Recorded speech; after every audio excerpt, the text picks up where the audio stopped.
حجاز سے شام کی طرف آئیں تو یہ بستی آتی ہے جس بستی کے اندر یہ قوم سمود آباد تھی۔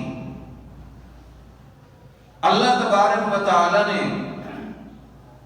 قوم عاد کی طرح قوم سمود کو بھی بڑی مالی وسعت سے نوازا تھا۔ بڑے بڑے باغ، بڑے خوبصورت قسم کے محلات، اور سردیوں کے لیے الگ جگہ پہ مکان کا بنانا، گرمیوں میں دوسرے علاقوں میں جا کے انجوائے کرنا، یہ ساری کی ساری چیزیں اللہ رب العالمین کی طرف سے ایک نعمت کے طور پر اس قوم کو اللہ تبارک و تعالی نے عطا کی تھی۔ یہ ساری چیزیں ایک نعمت کے طور پر اللہ رب العالمین نے اس قوم کو عطا فرمائی، لیکن یہ قوم ناشکری بنی، اللہ رب العالمین کی ان نعمتوں کی قدر نہ کی کہ وہ بڑے بڑے محلات، وہ بڑے بڑے مکانات، وہ پہاڑوں کو تراش کے گھر بنانا، یہ عقل، یہ بصیرت اللہ رب العالمین نے جو ان کو عطا کی، اس پر ان کو اللہ تعالیٰ کا شکر کیسے ادا کرنا چاہیے تھا۔ یہ بات وہ قوم بھول گئی۔ اللہ رب العزت نے اس قوم کی اصلاح کے لیے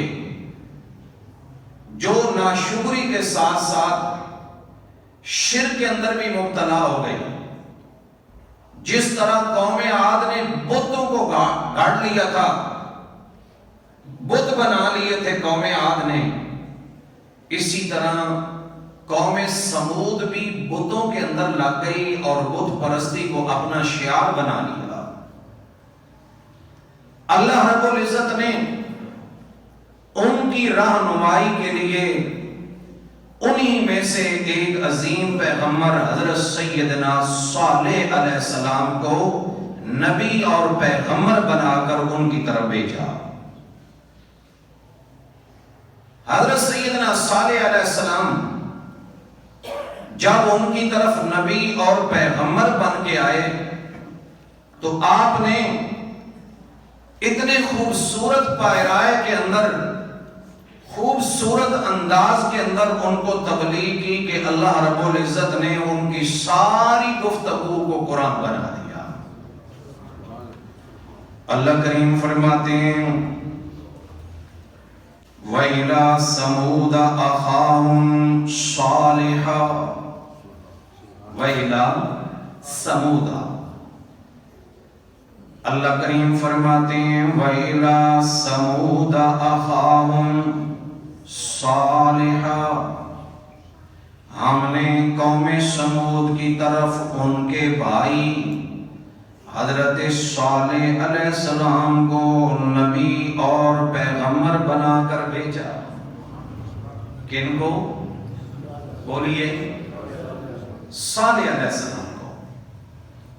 قوم مشرک تھی، قوم ساری کی ساری بت پرست تھی، لیکن اللہ نے فرمایا کہ ہم نے ان کی طرف ان کے بھائی جو اسی قبیلے کے ایک عظیم فرد تھے حضرت صالح علیہ السلام کو فرمایا ان کی طرف نبی اور پیغمبر بنا کے بھیجا۔ کوئی پرائے نہیں تھے جن کو جھٹلایا اس قوم نے، فرمایا وہ ان کے بھائی تھے، ان کے خیر خواہ تھے، اللہ نے انہی کو نبوت کے اونچے اور عظیم مقام پہ فائز کر کے ان کی طرف بھیجا۔ اللہ کے پیارے پیغمبر سیدنا محمد مصطفیٰ صلی اللہ علیہ وسلم نے ایک مرتبہ چند صحابہ کرام میں کھڑے ہو کے فرمایا، آپ قبرستان تشریف لے گئے، چند صحابہ بھی ساتھ ہیں، اللہ کے پاک پیغمبر صلی اللہ علیہ وسلم نے آپ نے ان صحابہ سے فرمایا، میرے صحابہ وَدِدْتُ أَنَا قَدْ رَأَيْنَا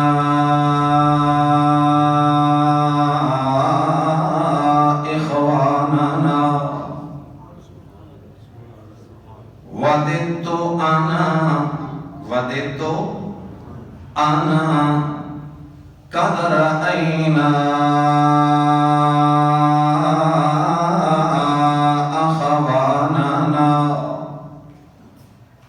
میں محمد رسول اللہ صلی اللہ علیہ وسلم اتنی زیادہ دلی خواہش رکھتا ہوں، دلی چاہت رکھتا ہوں، محبت رکھتا ہوں کہ کاش میں اپنے بھائیوں سے ملاقات کر لیتا۔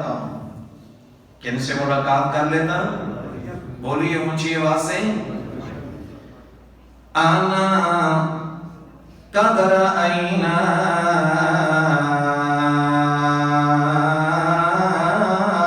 اخواننا، میری دلی چاہت ہے، میری دلی حب ہے، تڑپ ہے کہ میں اپنے بھائیوں سے ملاقات کر لیتا، میں ان کی زیارت کر لیتا، میں ان کو دیکھ لیتا۔ صحابہ کرام رضوان اللہ تعالی علیہم اجمعین نے عرض کیا، اولسنا اخوانک یا رسول اللہ صلی اللہ علیہ وسلم،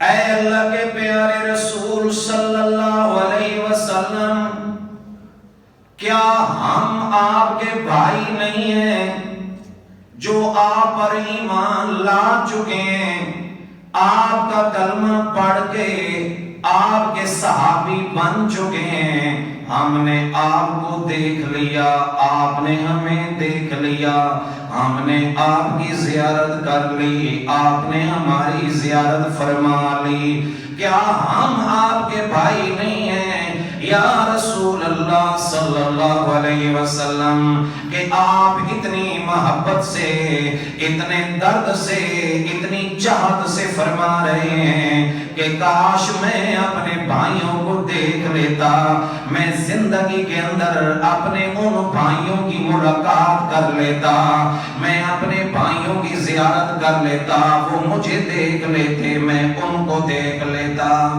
اللہ کے پاک پیغمبر صلی اللہ علیہ وسلم نے اپنے ان صحابہ سے فرمایا، میرے صحابہ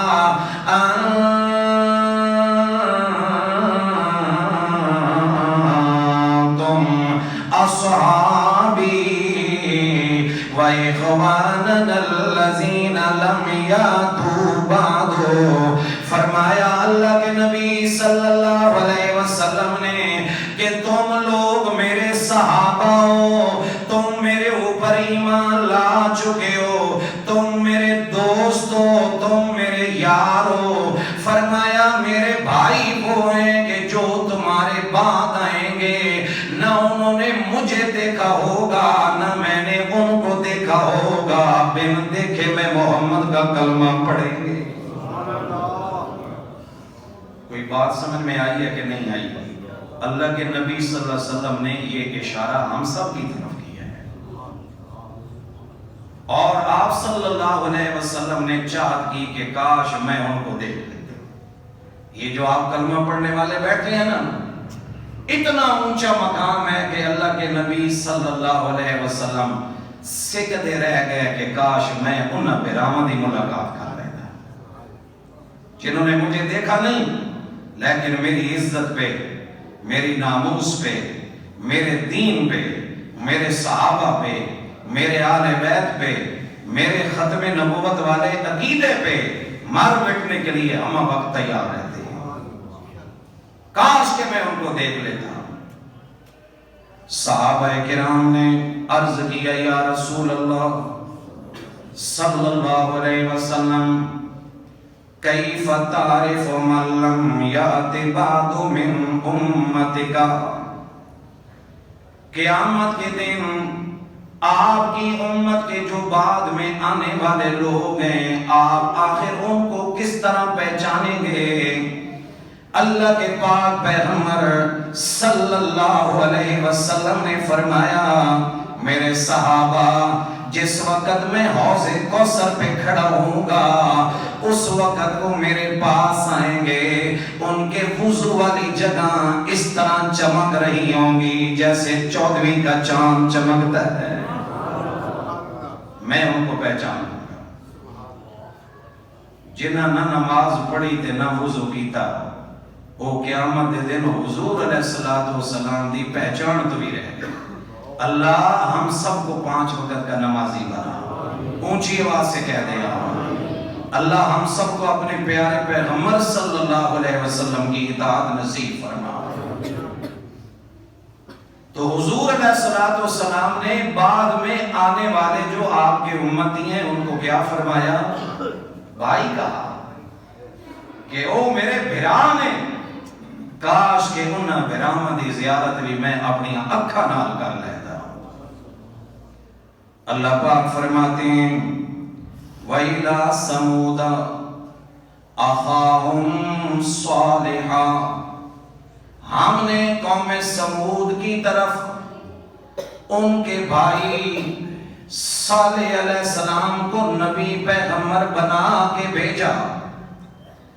آئے صالح علیہ السلام آ کر فرمانے لگے یا قوم اعبدوا اللہ، یا قوم اعبدوا اللہ، جو وہ شرک کرتے تھے، بت پرستی کے اندر مبتلا تھے۔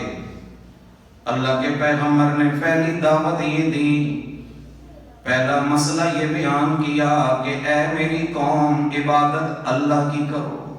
عبادت کس کی کرو؟ اللہ کی کرو۔ اللہ کے جتنے نبی پیغمبر آئے انہوں نے اپنی قوم اور اپنی امت کا تعلق مخلوق سے توڑ کے خالق کے ساتھ جوڑا۔ کس کے ساتھ جوڑا؟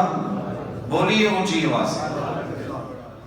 میرے دوستو آج بھی بہت ساری جماعتیں کام کر رہی ہیں دین کا، لیکن اکثر جماعتوں کی خواہش ہوتی ہے کہ یہ ہماری جماعت کا بندہ بنے، کوئی یہ نہیں چاہتا کہ یہ اللہ کی ذات کا بندہ بنے۔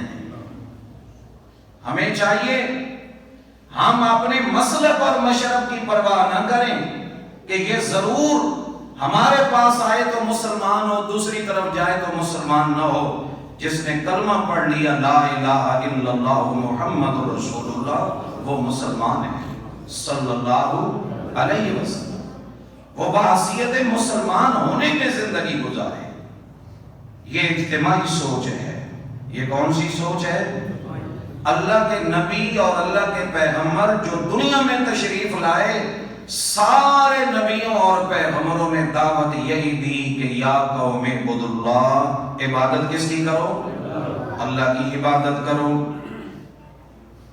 ما لکم من الہ غیرہ، ما لکم من الہ غیرہ، اس اللہ کے سوا تمہارا کوئی الہ اور معبود نہیں ہے۔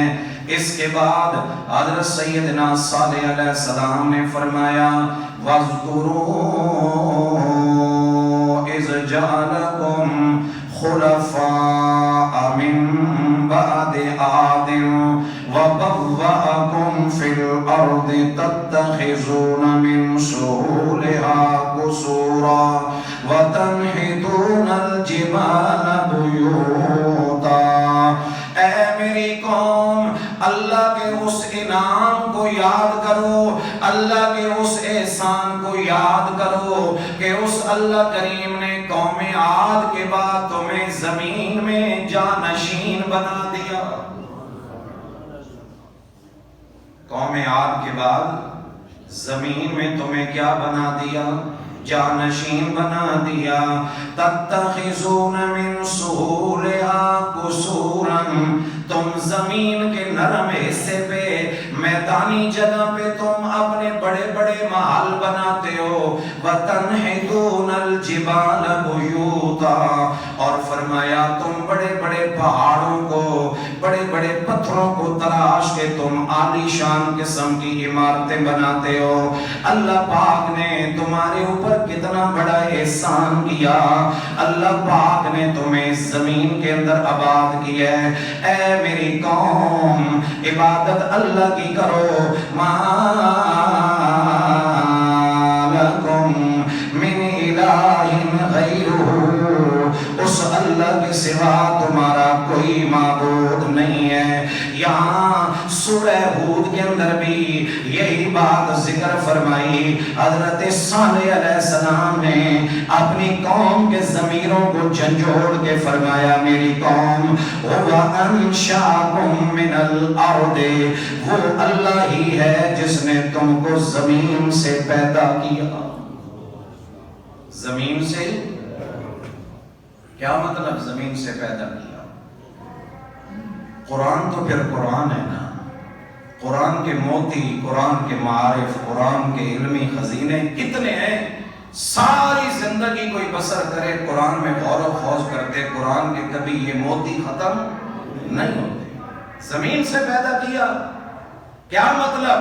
حضرت صالح علیہ السلام کا، حضرت صالح علیہ السلام ان کو بنیادوں میں لے گئے کہ تم سب حضرت آدم علیہ السلام کی اولاد ہو، اور اللہ تعالیٰ نے آدم علیہ السلام کو مٹی سے پیدا کیا.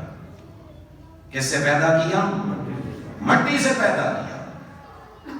دوسرا معنی مفسرین نے یہ لکھا هو انشأکم من الارض، کہ اس اللہ نے تم کو زمین سے پیدا کیا.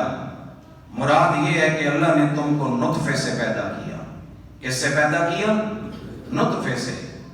نطفہ بنتا ہے خون سے. کس سے؟ بولیے. خون سے. خون بنتا ہے غذا سے. جتنی بھی غذائیں ہیں ساری نکلتی ہیں مٹی سے. هو انشأکم من الارض، اس اللہ نے تم کو پیدا کیا کس چیز سے؟ مٹی سے پیدا کیا. وَاسْتَعْمَرَكُمْ فِيهَا، وَاسْتَعْمَرَكُمْ بولیے فِيهَا، اس اللہ نے تم کو زمین سے پیدا کر کے تمہیں زمین میں آباد کیا. زمین میں کیا کیا؟ آباد کیا. میرے دوستو، جو لوگ بے گھر ہیں ان سے پوچھو کہ اپنے مکان کی قدر کیا ہوتی ہے. اپنے مکان کی قدر و قیمت کیا ہوتی ہے. اپنے مکان کا مل جانا اور اپنا سر چھپانے کے لیے جگہ کا ہونا، یہ اللہ تعالیٰ کا بہت بڑا انعام ہے. اللہ سب کو نصیب فرمائے. اونچی آواز سے کہنا، اللہ کے خزانے میں کون سی کمی ہے. فرمایا اس اللہ نے تم کو زمین میں آباد کیا. وَاسْتَعْمَرَكُمْ فِيهَا، اس اللہ نے تم کو زمین میں آباد کیا کہ اس زمین میں تم سردیوں کے لیے الگ مکان بناتے ہو، گرمیوں میں الگ مکان بناتے ہو. پہاڑوں کو تراش کے تم بڑی بڑی بلڈنگیں، بڑی بڑی عمارتیں کھڑی کر دیتے ہو. پھر اللہ کریم نے زمین میں اس طور پر بھی تم کو آباد کیا کہ اللہ پاک نے تمہاری روشنی کے لیے سورج کو پیدا کیا، چاند کو پیدا کیا، ستاروں کو پیدا کیا، سیاروں کو پیدا کیا، نہروں کو پیدا کیا، دریاؤں کو پیدا کیا، سمندروں کو پیدا کیا. اللہ پاک نے زمین کے اندر کھیت اگائے، اللہ نے بڑے بڑے باغ بنائے، اللہ نے بڑی بڑی نہریں جاری فرما دی. یہ سارے کے سارے اس زمین اور دنیا کے اندر انسان کی رہنے کی جتنی ضرورتیں ہیں، یہ ساری کی ساری ضرورتیں مہیا کرنے والا کون؟